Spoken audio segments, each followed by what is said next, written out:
tudo bom com vocês? Eu abri um espaço diferenciado aqui no meu Instagram. Eu estou estudando para o concurso da Prefeitura de Mogi das Cruzes para professora. E eu achei interessante misturar, né? Trazer aqui as técnicas de estudo que eu estou me propondo, estou me preparando, utilizando para me preparar, e alguns conteúdos, por exemplo, dos autores que eu estou vendo e buscando várias fontes aí para o meu estudo. E aí o que eu vou fazer? Eu vou colocar à disposição principalmente daquelas pessoas que estão também buscando a vaga. Óbvio, Dani, mas por que você vai fazer isso se são seus concorrentes? O meu olhar não é de concorrente, eu sei que eu estou numa posição privilegiada, porque querendo ou não, a prática de estudo faz parte da minha profissão. É a mesma forma, é o mesmo olhar que eu tenho em relação aos pais. O aprendizado de como educar melhor os meus filhos faz parte da minha profissão, coincide com a minha profissão. E é diferente dos pais, de um modo geral, que não têm atuação de psicopedagogos, que eles têm uma preocupação com uma outra atuação profissional. O que torna para mim as coisas de certa forma mais fáceis, né? Porque são tempos que coincidem, né? Enquanto eu estou estudando, eu estou aprendendo a como melhor orientar os meus filhos. E no caso do concurso, a mesma coisa. Enquanto eu estou trabalhando, eu estou pesquisando, né, dentro da minha atuação profissional, eu também estou estudando aí para o concurso, diferente de outras pessoas que estão às vezes atuando em sala de aula ou atuando em outra profissão. E aí, quais são essas técnicas, enfim? Em primeiro lugar, é muito importante que a gente se observe. E aqui eu vou fazer um paralelo sempre que eu não perco a oportunidade. Da mesma forma como é importante a gente observar o nosso filho, como que o meu filho aprende melhor? Porque existem várias possibilidades de aprendizagem. Meu filho aprende melhor ouvindo, falando, assistindo, escrevendo, lendo, ou precisa de várias outras formas, né? Vários outros estímulos. Então, existem pessoas que simplesmente ao assistirem a aula do professor, para ela é suficiente. Aquele aprendizado já ela assimila. Existem pessoas não. No meu caso, eu preciso assistir a aula, eu preciso ler, eu preciso fazer resumo, eu percebo que a minha letra, os meus esquemas mentais, assim, ó, é uma coisa que me ajuda a fixar o conhecimento. Então, como que eu consigo perceber tudo isso? Me observando. Porque eu consigo perceber que a leitura do livro apenas, ela não é suficiente para mim, e ela termina demandando de mim um esforço muito maior, que a leitura para mim, ela exige um pouco mais de mim, ela exige de mim uma concentração que eu sei que eu não tenho, e eu trabalho em cima disso, obviamente, tal. Então, eu sei que a leitura eu percebi através do autoconhecimento, através da observação de mim, através da aprendizagem de todas as técnicas, de tudo que eu já estudei e tal, eu percebi que só isso não é suficiente para mim. Uma coisa é você adquirir um conhecimento, outra coisa é você precisar adquirir um conhecimento para realizar uma prova, por exemplo, onde terão tantas outras cobranças, né, de outros conteúdos. Então, no nosso caso, português, matemática, os autores, a legislação, a LDB, a legislação da Constituição, né, no que se refere à educação, a legislação dos documentos mais específicos mesmo, pedagógicos, e a questão da escrita, né? Então a gente vai ter que fazer ali 2 produções de texto. Para isso tem algumas técnicas, tem algumas coisas. Para tudo ali existem técnicas para você resolver a prova e existem técnicas para você se preparar para a prova. E antes das técnicas, ou uma das técnicas, já é esse momento de você conseguir se perceber e se observar qual é a melhor forma que você aprende. E isso eu acho interessante, eu gosto muito de, né, enquanto psicopedagoga, trazer esse olhar e esse despertar, já que eu vou ter essa oportunidade, porque eu estou falando com professores em potencial ou já atuantes, professores que podem ser pais e mães, professores que lidam com pais e mães, professores que lidam com o processo de aprendizagem, que é a atuação profissional, que é o foco, né, da atuação profissional da psicopedagogia. Então eu tô tendo essa oportunidade de despertar, além do conteúdo que eu vou passar para vocês e além das técnicas de estudo que eu estou utilizando, despertar esse momento. Um momento importante de a gente praticar uma empatia, que é você se colocar no lugar do outro, você se colocar no lugar do seu filho. Quais são as cobranças que o meu filho tem tido? Qual o suporte que eu tenho dado para ele? Não só enquanto pais, mas enquanto professores também, né? Qual o olhar que eu tô dando para essa criança, para essa pessoa que tá aprendendo? Não só criança, adolescente e adulto também. Eu tô conseguindo dar um olhar diferenciado? Ou eu tô tentando tratar as pessoas como se todas elas aprendessem igual? As pessoas não aprendem igual. Eu não aprendo igual a você e você não aprende igual a mim, vocês. Só que algumas coisas a gente pode aproveitar. Existe uma pirâmide chamada pirâmide do conhecimento. Essa pirâmide, ela coloca assim pra gente bem claro quais são as práticas de estudo que fazem com que a gente aumente o nosso potencial de aprendizagem. E isso também justifica o fato de eu estar aqui, de me propor a passar para vocês o conteúdo que eu estou estudando. Então tá lá, se você lê, se você assiste, se você só lê, vê, se você vê um vídeo, uma videoaula, tem várias coisas. E aí, para cada prática dessa, né, de estudo, existe uma porcentagem do retorno do aprendizado daquilo. E a porcentagem maior, se eu não me engano, 95% de garantia assim, de aprendizagem ou de um retorno maior da aprendizagem, por incrível que pareça, é quando você ensina. É quando você fala sobre aquele assunto. Ou seja, eu estarei aqui ajudando as pessoas que não tenham o mesmo tempo que eu, a mesma prática, a mesma didática, os mesmos recursos, mas ao mesmo tempo eu estarei me super ajudando. Bom, vamos começar. Uma coisa que eu quero falar pra vocês, gente. Muitas pessoas, algumas amigas, mães, pais, amigos, comentam muito comigo dessa questão da falta de memória. Dani, a minha leitura pra mim é muito difícil porque eu tô na página e eu não consigo passar pra próxima porque eu fico querendo ler novamente aquela página, aquilo não entra na minha cabeça e não sei o que, não sei o que. Eu super entendo. Por que eu super entendo? Porque eu super sou assim. Com o tempo, e muito estudo e muita pesquisa, eu fui percebendo que eu precisava superar isso. Óbvio, gente, que não é simplesmente assim, supera. Não é assim, não é só isso. Eu precisava, na verdade, observar o que eu posso fazer para superar isso, porque eu sabia que aquilo prejudicava o meu estudo, e não só o meu estudo, prejudica a minha autoestima, porque dá uma sensação de que eu não sou capaz. Então eu queria aqui falar pra vocês o seguinte, que eu sei que é uma quantidade muito grande de pessoas que passa por isso, por essa situação assim de Dani, eu leio, mas eu não guardo. O que eu comecei a fazer? Eu comecei a querer me fiar, assim, né, me segurar na escrita. Então tudo que eu ouvia, cada palavra que eu ouvia, eu queria escrever, como se aquela minha escrita me trouxesse uma segurança. Eu estou aprendendo porque eu estou escrevendo. E isso terminava gerando um tempo ainda maior. E nem sempre, no final, eu conseguia perceber, puxa, agora eu aprendi. Nem sempre. Porque eu tinha que olhar ali para poder falar. Se eu não olhasse, eu não tinha assimilado. O fato de a gente ficar muito tempo sem ler, muito tempo sem estudar, muito tempo sem colocar o nosso cérebro para funcionar, às vezes práticas, sedentarismo, falta de exercício, alimentação inadequada, falta de sono, preocupações, vários fatores, na verdade, eles influenciam nessa questão da memória. Vários fatores. É porque, gente, a gente não aprende decorando, mas algumas informações são importantes que a gente tenha para a gente poder acessá-las e, a partir desse acesso, desenvolver raciocínios que mostrem que a gente aprendeu, né?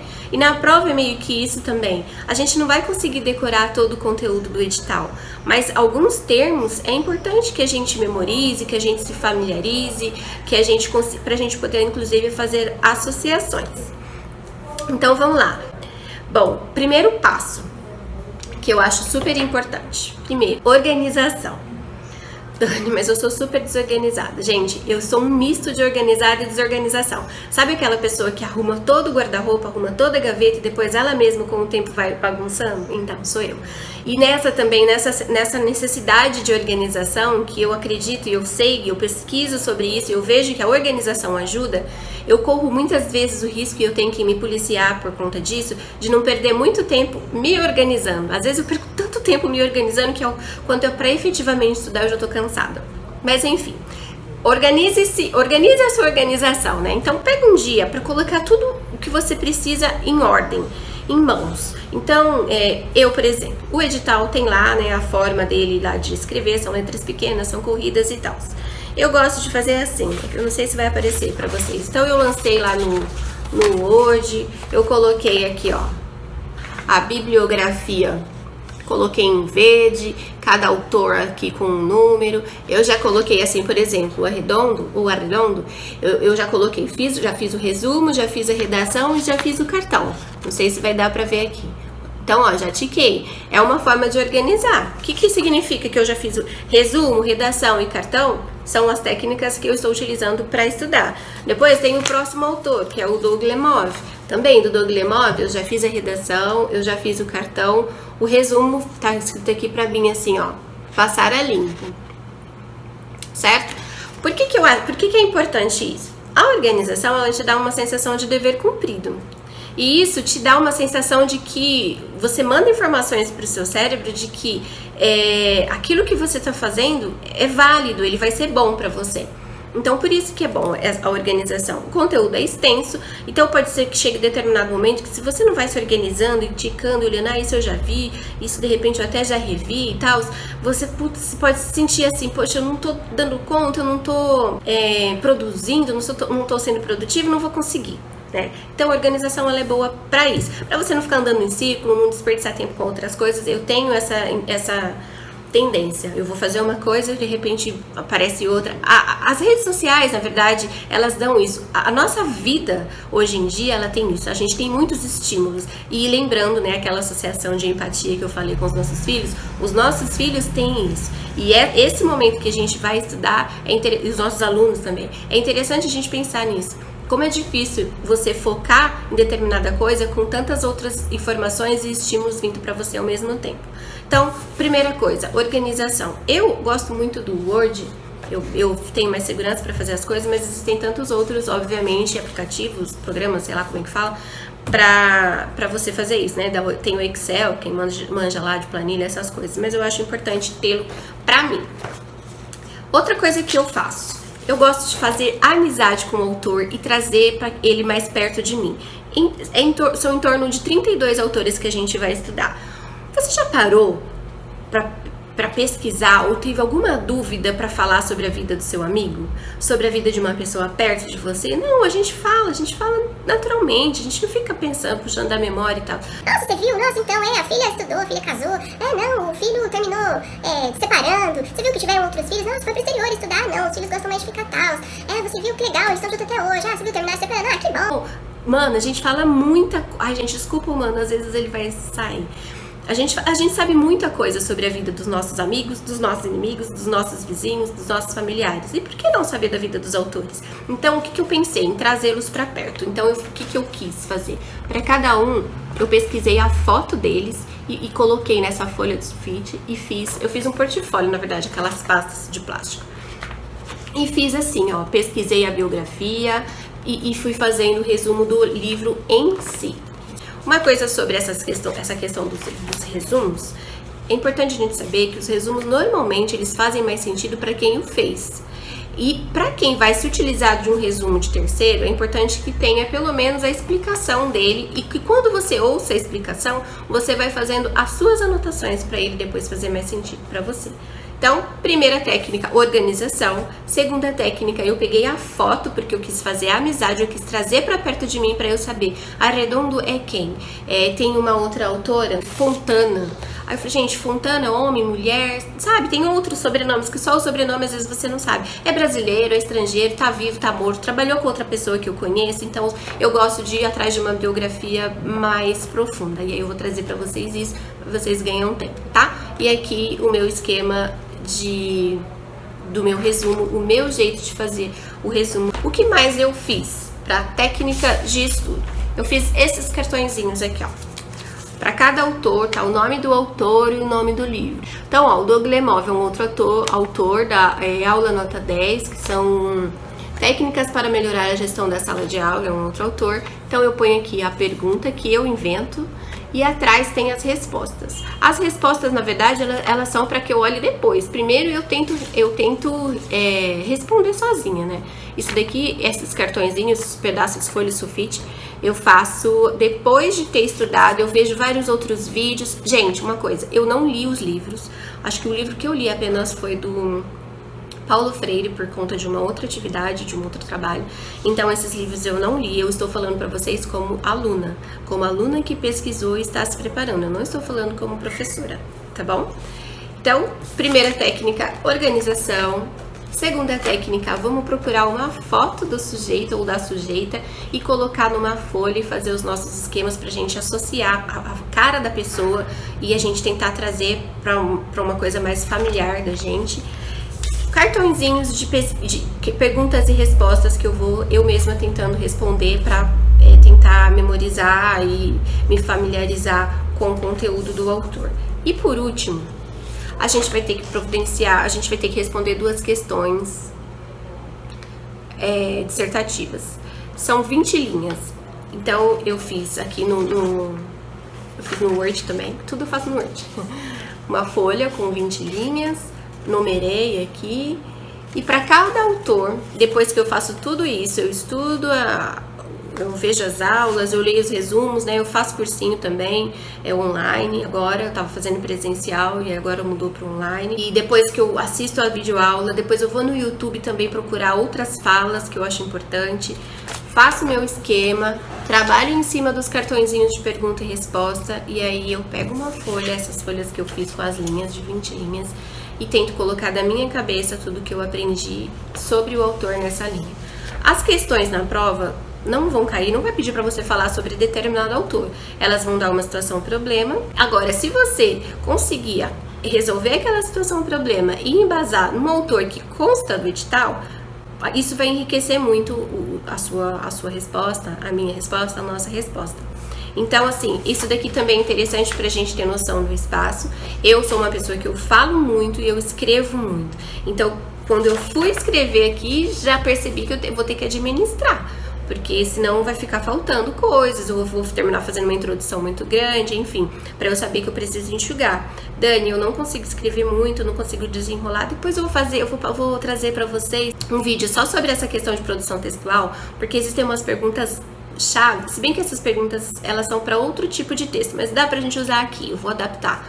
Algumas perguntas que elas servem para todos os textos. Se você responder essas perguntas ou numa sequência, ou aleatórias, ou algumas delas, não todas, você consegue ir produzindo e treinando a escrita de um texto, a produção de um texto. Gente, basicamente é isso. Eu vou tentar fazer vídeos de no máximo 20 minutos. E aí aqui eu já passei dos 20 minutos. A minha ideia então aqui é trazer para vocês as técnicas que eu estou utilizando para prestar o concurso aí de professor da Prefeitura de Mogi das Cruzes. Eu sou Daniela, eu sou psicopedagoga, mas eu vim aqui trazer para vocês fazer esse misto dos autores que eu vou estudar e algumas técnicas que eu estou utilizando. Que essa prova seja incrível para todos nós e que a gente consiga se dedicar, se esforçar, óbvio que na medida da realidade de cada um, e conseguir conquistar esse cargo tão esperado para muitos. Um abraço e até mais!